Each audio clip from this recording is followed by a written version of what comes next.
dampak dan solusi pornografi. Dampak daripada kita yang suka nonton pornografi akan terjadi kerusakan pada otak. Ketika kita kecanduan sama obat-obatan terlarang, maka yang dirusak 3 bagian otak kita. Tapi kalau kita tercandu dengan pornografi, yang dirusak 5 bagian otak kita. Para pecandu pornografi jadi seperti terikat lahir batin dengan pornografi. Jika tidak melihat pornografi beberapa hari, ia merasa kangen. Hormon ini dalam tubuhnya membuat seseorang jadi terikat pada pornografi dan sulit untuk melepaskan karena ada perasaan yang sangat kuat untuk kembali ingin menyaksikan dan menonton lagi. Yang jadi pertanyaan, bagaimana untuk kita bisa lepas dari kecanduan pornografi? Kita akan belajar ada 4 cara mengobati kecanduan pornografi. Yang pertama, punya tekad yang kuat untuk bertobat dan mengakui pergumulan Anda kepada orang yang Anda percayai. Karena kunci bebas dari dosa adalah mengaku. Karena mengaku awal dari pemulihan, dan pemulihan awal daripada terobosan. Kalau kita jatuh kali ketiga di dosa yang sama, kita masih malu ngaku pada sama, kita cukup ngaku pada Tuhan, Tuhan ampuni. Tapi kalau kita udah jatuh kali keempat, kelima, puluhan, ratusan, berarti kita gak cukup untuk ngaku kepada Tuhan. Karena ngaku pada Tuhan, Tuhan ampuni dosa-dosa kita, tapi ngaku pada sama, belenggu dosa kita dimerdekakan.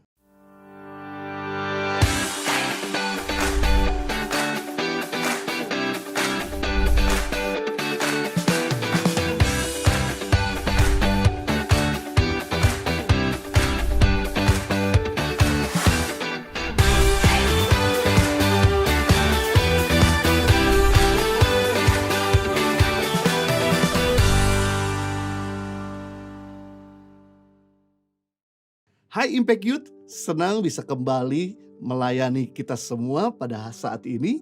Saya mau menyampaikan dengan topik yang menarik, yaitu dengan topik dampak dan solusi pornografi.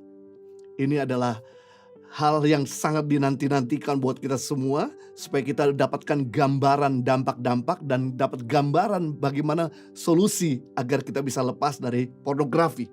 Pornografi berasal dari 2 akar kata, porn and graphis. Porn artinya pekerja seksual atau pekerja prostitusi, sedang grafis artinya menulis. Jadi pornografi artinya gambar, tulisan, erotis yang dirancang untuk merangsang secara seksual. Dan dimaksudkan untuk mengikat audiens sehingga mereka sulit untuk bisa keluar dari keterikatan. Jadi tujuan daripada pornografi adalah mengikat setiap orang yang melihatnya sehingga sulit untuk keluar dari ikatan pornografi. Dan ternyata saya cukup kaget ketika mendengar berita survei dari Menteri Kesehatan. 97% anak-anak SMP dan SMA sudah mengakses konten pornografi. Wow, hal ini penting buat kita semua di masa pandemik. Bagaimana kita dikasih gambaran tentang dampak-dampak pornografi dan solusinya. Mari kita lihat ayat firman Tuhan tentang hal ini. Kolose pasal 3 ayat 5 dan 6. Karena itu matikanlah dalam dirimu segala sesuatu yang duniawi, yaitu percabulan, kenajisan, hawa nafsu, nafsu jahat, dan juga keserakahan yang sama dengan penyembahan berhala. Semua itu mendatangkan murka Allah atas orang-orang durhaka. Jadi kita bisa lihat firman Tuhan mengatakan untuk kita mematikan hawa nafsu, anggota tubuh yang dipakai untuk memuaskan hawa nafsu. Kata mematikan artinya padamkan, hentikan, bunuh, buang jauh-jauh, jangan mendekat, jangan bangunkan keinginan yang bersifat menuruti hawa nafsu. Karena semua itu akan merusak hidup kita hari ini dan bahkan hidup kita di masa yang akan datang. Melihat pornografi bukannya mematikan hasrat yang salah, melainkan justru menghidupkan menjadi semakin menyala. Hal ini membuat seseorang menjadi kotor dalam pikiran, najis dalam perbuatannya. Namun jika kita menggunakan anggota tubuh kita kepada hal-hal yang berguna, maka akan sangat menguntungkan diri kita dan orang lain. Ada sebuah kesaksian di mana ketika kita memaksimalkan anggota tubuh kita, ini sangat berdampak dan bermanfaat buat diri kita dan bahkan buat yang lain. Ada seorang anak muda dari kota Sydney yang punya kerinduan untuk keliling benua Australia. Namun dia mau buktikan bahwa dia bisa keliling benua Australia tanpa uang. Asalkan dia menggunakan anggota tubuhnya untuk bekerja dengan baik. dia berangkat dari rumah dengan tidak membawa uang ataupun kartu kredit, dan kemudian dia sampai di terminal bus dan berkata kepada supir bus, "Izinkan saya ikut bus ini untuk pergi dari Sydney ke Melbourne. Nanti sampai di kota Melbourne saya akan membersihkan bus Anda." Dan kemudian supir berkata, "Sok, silakan." Dan dia masuk dan sampai di kota Melbourne. Betul, dia tepati janjinya, dia bersihkan bus itu. Supir senang sekali karena untuk membersihkan bus biaya cukup besar, cukup tinggi, dan anak muda ini mau melakukannya. Dan kemudian ketika dia selesai, dia masuk ke sebuah tempat penginapan. Dan dia minta izin sama manajernya. "Izinkan saya nginep di hotel ini dan saya akan kerja di hotel Anda. Apa saja yang saya bisa kerjakan?" Dan kemudian singkat cerita dia diizinkan untuk istirahat. Dan kemudian besok pagi dia bangun, dia jadi porter, ngangkat koper, melayani customer. Dan kemudian tiba-tiba internet mati, dia bisa mengerti bagaimana membetulkan jaringan internet dengan baik dan akhirnya bekerja di hotel tersebut. Suatu kali dia bosan dengan makanan hotel dan kemudian dia pergi ke Chinese restaurant. Dan dia berkata hal yang sama, "Saya pengen makan di restoranmu tapi saya gak punya uang untuk membayar. Tapi saya janji setelah saya makan saya akan kerja. Jadi apa saja untuk membantu membayar gantinya saya makan di restoranmu." Singkat cerita, pemilik restoran memberi dia makan dan betul dia cuci piring, kemudian jadi kitchen hand, dan kemudian dia bisa masak juga. Pemilik restoran senang, dikasihlah tips, dikasihlah uang. Dan kemudian dia lakukan ini juga di kota Adelaide. Dia pergi lagi ke Perth, dia pergi lagi ke Darwin, dia pergi lagi ke Queensland, Brisbane, Gold Coast, dan kembali ke kota Sydney. Selama 1 bulan dia keliling benua Australia menggunakan anggota tubuhnya tanpa uang. Dia bisa berhasil mengumpulkan, kalau dirupiahkan, 66 juta rupiah. Merupakan hal yang sangat bermanfaat buat kita kalau kita tuh menggunakan anggota tubuh kita kepada hal-hal yang berguna. Makanya firman Tuhan katakan, matikan anggota tubuhmu yang bersifat hawa nafsu, tapi hidupkanlah anggota tubuh yang bersifat hal-hal yang baik.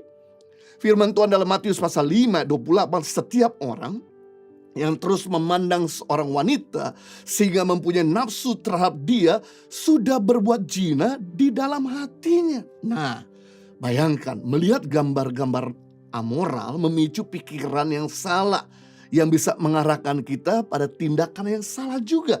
Your input determine output. Kalau kita melihat, mendengar gambar-gambar atau suara-suara yang tidak betul, maka outputnya juga jadi tidak betul. Outputnya juga salah. Nah, itu sebabnya saya mau bagikan pada kita semua ada 10 dampak pornografi pada manusia. Yang pertama, dampak daripada kita yang suka nonton pornografi akan terjadi kerusakan pada otak. Ahli bedah otak dari Amerika Serikat bernama Dr. Donald Hilton Jr. mengatakan bahwa pornografi sesungguhnya merupakan penyakit karena mengubah struktur dan fungsi otak. Dengan kata lain, merusak otak. Dan yang dihasilkan sangat dahsyat. Bila kecanduan narkoba mampu merusak 3 bagian otak, maka pengguna materi pornografi yang berkelanjutan mampu merusak 5 bagian otak. Konten yang ada dalam film porno akan selalu nyangkut dalam memori manusia, sedangkan pada pecandu narkoba dari zat psikoaktif dapat dikeluarkan dari dalam tubuh. Nah, kita bisa melihat di sini ternyata yang sungguh mengagetkan. Ketika kita kecanduan sama obat-obatan terlarang, maka yang dirusak 3 bagian otak kita. Tapi kalau kita tercandu dengan pornografi, yang dirusak 5 bagian otak kita. Otak besar, otak kecil, otak tengah, otak kanan, otak kiri. Jadi ini lebih parah kerusakan daripada orang kecanduan dengan narkoba. Kalau kita kecanduan dengan rokok akan merusak paru-paru. Tapi waktu kita kecanduan dengan pornografi akan merusak otak. Sehingga menyebabkan akhirnya orang tersebut jadi sulit untuk berpikir panjang, bahkan ingatannya pun mudah lupa.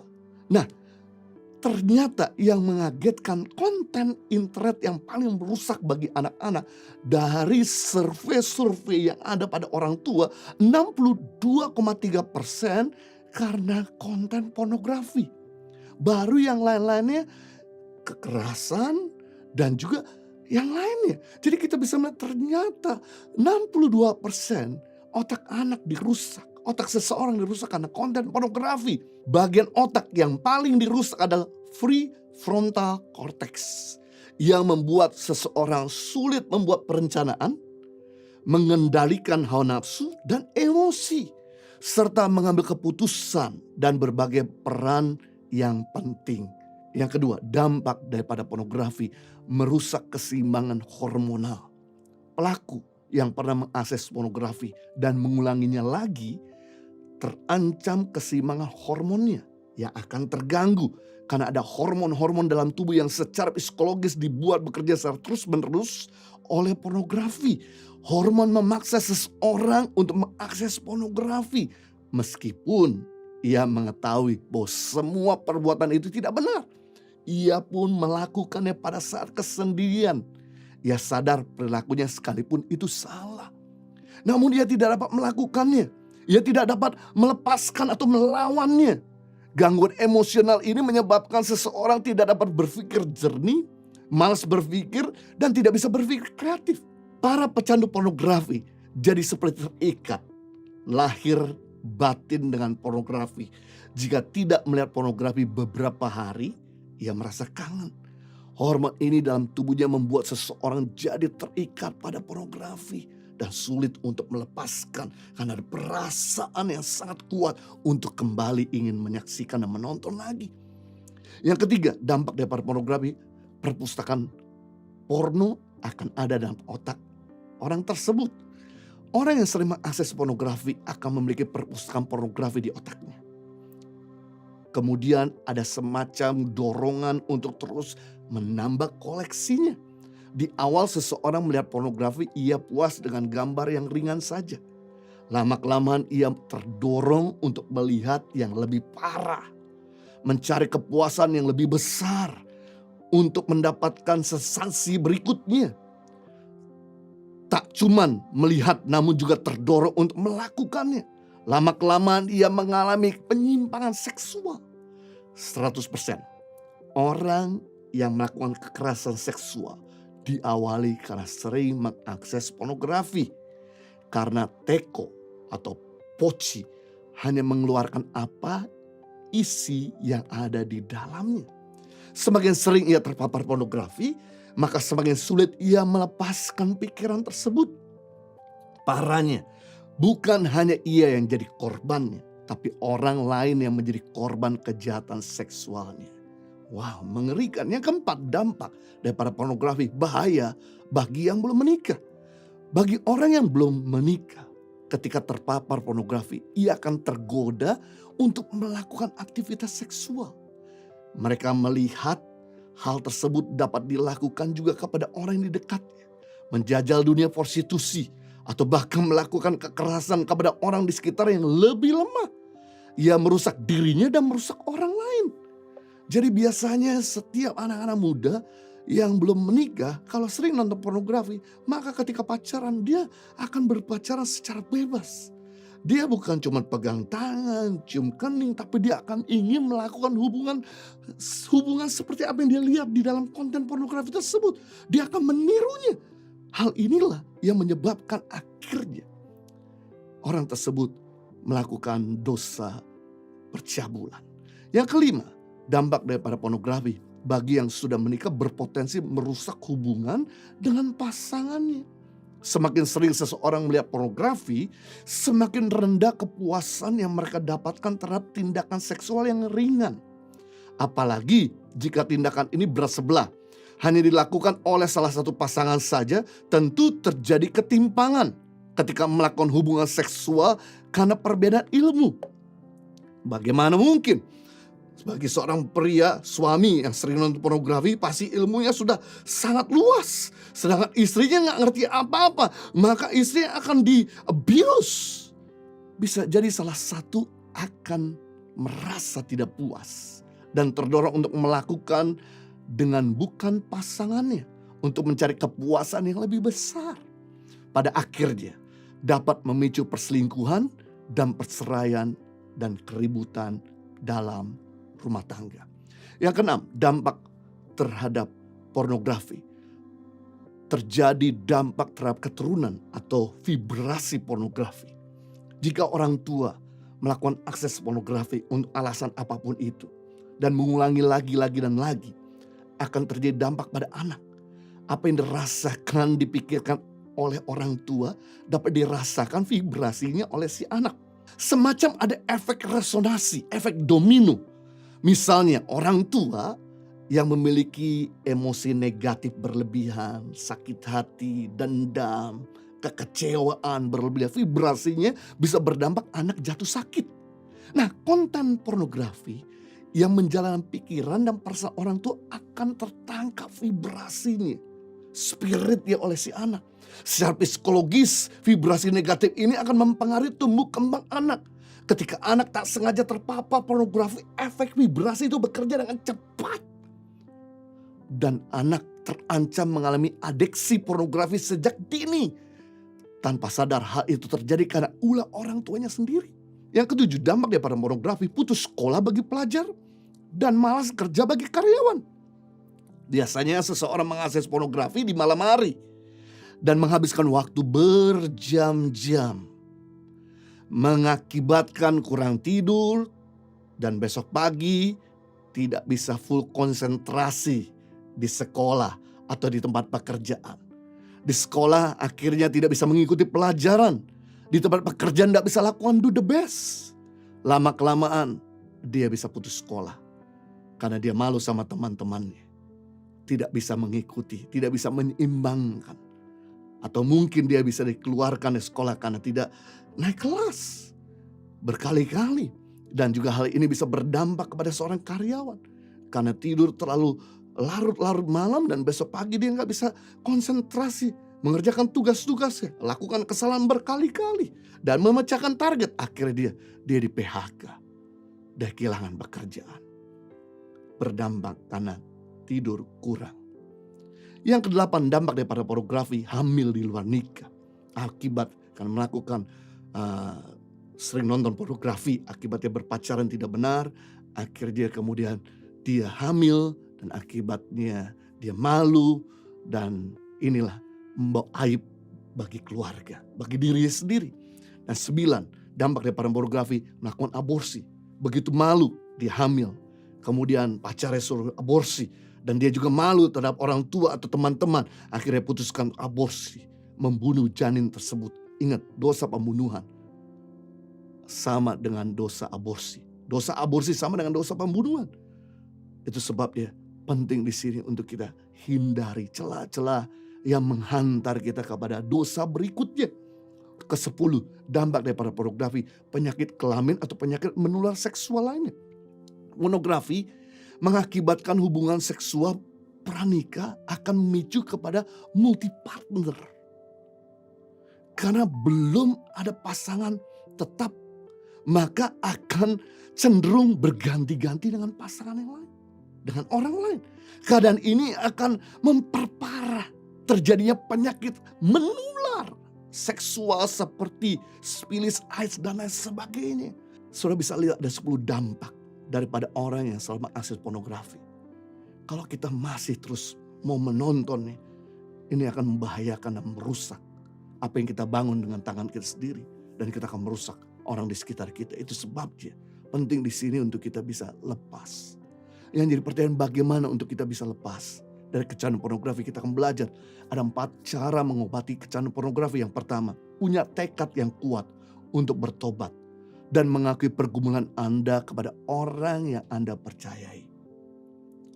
Punya keputusan yang gigih, keputusan yang bulat, yang kuat untuk meninggalkan pornografi. Tidak lagi mendekat tapi menjauh. Dan kemudian mengakui keterikatan Anda kepada orang yang Anda percayai. Karena kunci bebas dari dosa adalah mengaku. Karena mengaku awal dari pemulihan, dan pemulihan awal daripada terobosan. Yakobus 5 ayat 16. Karena itu hendaklah kamu saling mengaku dosamu dan saling mendoakan supaya kamu sembuh. Perhatikan, rupanya waktu kita ngaku, bukan cuma Tuhan mengampuni kita, tapi kita disembuhkan, kita dibebaskan, kita dimerdekakan, kita dilepaskan dari keterikatan Ingat, sifat dosa itu mengikat. Makanya jangan pernah icip-icip dosa. Jangan pernah jajan sama dosa. Upah dosa memang maut, tapi sifat dosa itu mengikat. Dan kalau dia mengikat, Anda tidak bisa lepas. Anda perlu mengaku bukan cuma kepada Tuhan, tapi kepada sesama. Kepada orang yang kita percaya, supaya dia bisa bantu. Supaya dia bisa bimbing kita. Kalau Anda jatuh satu kali dalam dosa, Anda cukup ngaku kepada Tuhan. Tuhan ampuni dosa kita.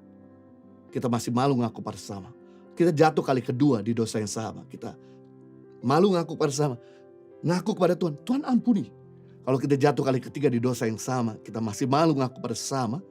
Kita cukup ngaku pada Tuhan, Tuhan ampuni. Tapi kalau kita udah jatuh kali keempat, kelima, puluhan, ratusan, berarti kita gak cukup untuk ngaku kepada Tuhan. Karena ngaku pada Tuhan, Tuhan ampuni dosa-dosa kita. Tapi ngaku pada sama, belenggu dosa kita dimerdekakan. Luar biasa. Berikutnya, cara untuk mengobati kecanduan pornografi. Pusatkanlah perhatian kita dengan firman Tuhan. Bukan lagi pada hal-hal bersifat hawa nafsu. Hidup ini linier. Semakin kita mendekat kepada Tuhan, maka semakin lemah suara dan pengaruh kedagingan. Dan semakin kuat suara dan pengaruh Tuhan. Sebaliknya, semakin kita mendekat kepada dosa, maka semakin lemah dan pengaruh suara Tuhan. Dan semakin kuat suara dan pengaruh hawa nafsu. Demikian yang kita perlu lakukan, yaitu kita harus mengambil keputusan. Bukan merapat lagi kepada hawa nafsu, tapi merapat kepada Tuhan. Merapat kepada firman Tuhan. Mungkin Anda berkata sulit bagi anak muda, bagi kita untuk lepas dari keterikatan. Siapa bilang? Firman Tuhan berkata dalam Mazmur 119 ayat 9, dengan apakah seorang muda mempertahankan kelakuannya bersih? Dengan menjaganya sesuai dengan firman Tuhan. Wow, berarti seorang anak muda bisa punya pikiran, hati, perkataan, perbuatannya bersih dengan caranya, yaitu selalu dipenuhi firman. Dekat dengan firman. Nah, bagaimana cara membuat air kotor dalam sebuah gelas itu menjadi bersih? Yang kita lakukan adalah tuangkan air yang bersih, maka terjadi sirkulasi. Kotoran dalam gelas tersebut akan keluar, dan yang tersisa adalah air yang bersih. Hal yang sama. Ketika pikiran kita kotor, kita perlu tuangkan firman Tuhan. Maka semua hal-hal yang kotor dia akan keluar. Dan yang tertinggal adalah hal-hal yang bersih. Jadi mudah dan sederhana. Dengan kita banyak merenung firman, mendengar firman, mempelajari firman, meditasi firman, melakukan firman, maka kita bisa hidup benar. Percaya, saya ini pernah terikat juga. Tapi begitu saya merapatkan diri saya kepada firman Tuhan, maka ini rontok dengan sendiri tanpa saya harus tengking-tengking, tanpa saya susah-susah. Makanya penting di sini untuk kita hidup dalam firman. Cara hidup dengan firman yang pertama, banyak mendengar firman. Dengan sampai telinga itu mendengar, kemudian masuk dalam hati, bangkitlah iman. Makanya puji Tuhan, sekarang banyak konten-konten yang baik di YouTube. Lewat ibadah youth, lewat ibadah weekend, lewat ibadah minggu, lewat doa malam, bahkan lewat 60-minute worship, bahkan lewat mendengar konten-konten dari hamba-hamba Tuhan yang lain. Ini menolong kita untuk kita masukkan kebenaran, supaya akhirnya yang keluar pun kebenaran. Yang kedua, cara kita untuk bisa hidup dalam firman, yaitu membaca firman. Membaca firman sampai telinga mendengar, masuk dalam hati. Jadi penting di sini waktu kita baca jangan dalam hati saja, tapi bersuara. Sewaktu kita baca bersuara, maka telinga mendengar, iman bangkit. Semakin banyak panca indera yang kau sentuh, semakin kuat kau mengingat firman. Yang ketiga, bagaimana untuk hidup dalam firman? Itu mempelajari firman. Mempelajari firman gampang, yaitu ketika kita baca firman Tuhan, satu perikop atau satu pasal, kita mendapatkan pelajaran 2 atau 3 poin. Berkat apa yang kita terima dari ayat tersebut. Yang kedua, perubahan apa yang kita akan lakukan setelah kita membaca firman Tuhan.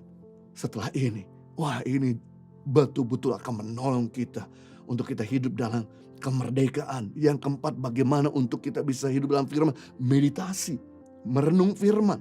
Artinya memikirkan, menggambarkan, melakukan, merencanakan dalam pikiran, membuat tujuan.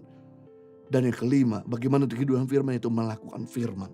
Dengan kita melakukan firman, hidup kita akan berubah banyak. Hidup kita tidak akan berubah banyak kalau kita nggak lakukan firman. Hidup kita tidak akan bebas kalau kita nggak lakukan firman.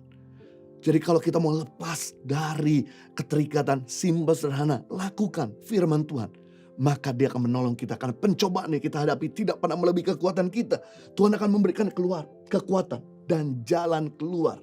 Karena iman timbul, Roma 10:17, dari pendengaran. Dan pendengar akan firman Kristus. Artinya iman atau kekuatan atau perubahan tidak akan pernah timbul kalau kita nggak pernah rajin-rajin mendepositkan firman di dalam hati kita. Karena kita sudah sering mendepositkan firman, maka perubahan akan terjadi dalam hidup kita. Yang ketiga, solusi untuk kita bisa lepas dari kecanduan pornografi, terlibat dalam komunitas yang benar. Your friends determine your future. Persahabatan kita akan menentukan masa depan kita. Kalau sahabat kita negatif, masa depan kita negatif. Kalau sahabat kita positif, masa depan kita positif. Kalau persahabatan kita kreatif, masa depan kreatif. Kalau persahabatan kita itu najis, masa depan kita najis. Karena orang di sebelah kita punya pengaruh yang kuat untuk memindahkan apa saja dalam hidup kita. Firman Tuhan katakan dalam Amsal 13:22, siapa bergaul dengan orang bijak menjadi bijak. Tetapi siapa berteman dengan orang bebal menjadi malang. Perhatikan.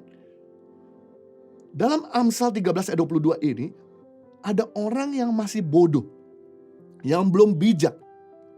Tapi begitu dia berteman dengan orang bijak, maka dia tidak lagi bodoh. Dia nggak lagi terikat, dia jadi bijak.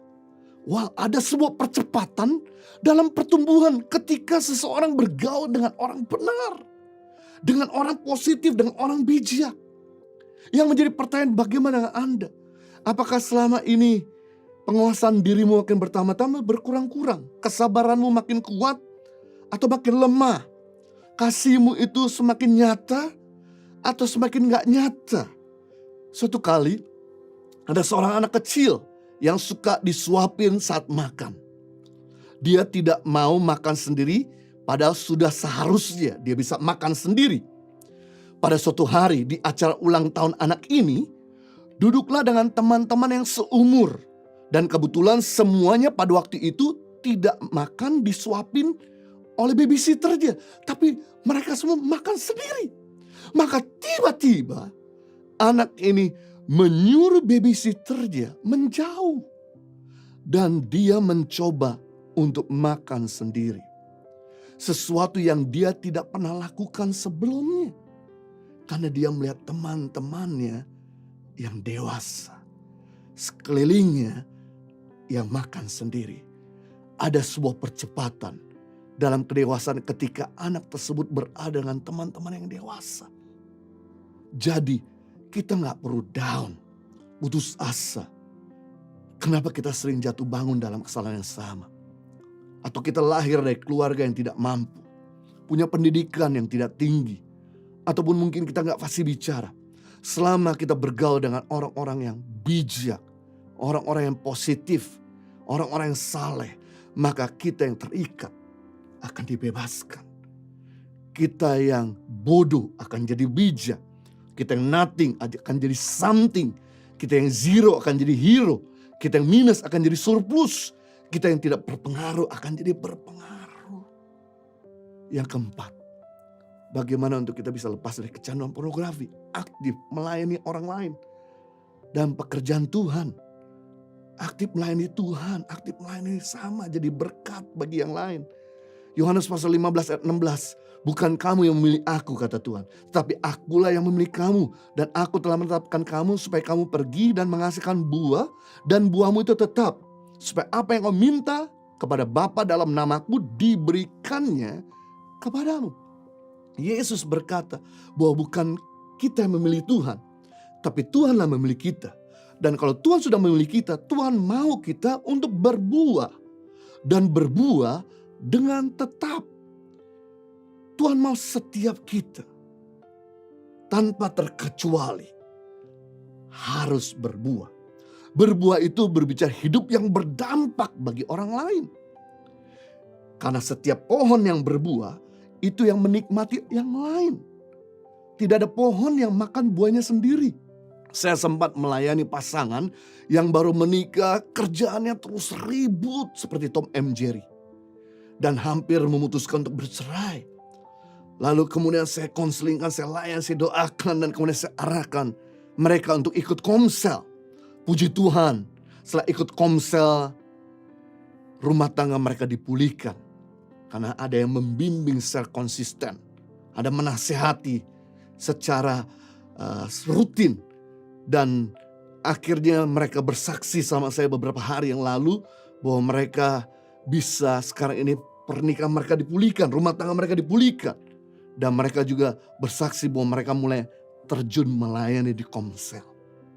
Suatu hal yang luar biasa, dan mereka berkata ketika kami mulai terjun ikut komsel dan kemudian rumah tangga kami pulihkan, kami mulai terjun melayani. Yang kaget adalah ketika kami persiapkan untuk melayani Tuhan, kemudian rumah tangga kami udah ada seperti ada gegeran, seperti ada api yang menyulut untuk panas kembali. Tapi kemudian kami berpikir, sebentar kita harus melayani. Kita harus bersikap dewasa. Enggak lagi kita bersikap seperti kekanak-kanakan. Wow, hal yang luar biasa ketika seseorang itu melayani, maka hidupnya itu jauh lebih berbuah, jauh lebih produktif. Penting di sini, mumpung kita masih muda, mumpung kita masih produktif, mari kita berdampak bagi orang lain. Sebab begitu kita tua nanti, kita gak punya lagi kemampuan untuk berdampak lebih kuat bagi orang lain. Saya gak bisa bayangkan, kalau saya baru menolong orang bersama istri di usia 70 tahun atau 80 tahun, sudah di kursi roda dan batuk-batuk, maka kami gak pernah lihat ada 6.000 anak-anak dari mulai Sumatera sampai Papua yang ditolong. Kenapa? Karena sebentar-sebentar saya perlu ditolong, saya perlu dibantu, sebentar-sebentar saya batuk. Bagaimana saya bisa nolong orang lain? Bagaimana saya bisa bantu orang lain? Makanya mumpung kita masih sehat, mumpung kita masih produktif, ini waktunya untuk kita jadi berkat. Maka engkau akan melihat hidupmu itu sangat bermanfaat. Dan ketika engkau dipanggil ke surga sama Tuhan, kau bukan cuma bahagia, tapi kau bangga.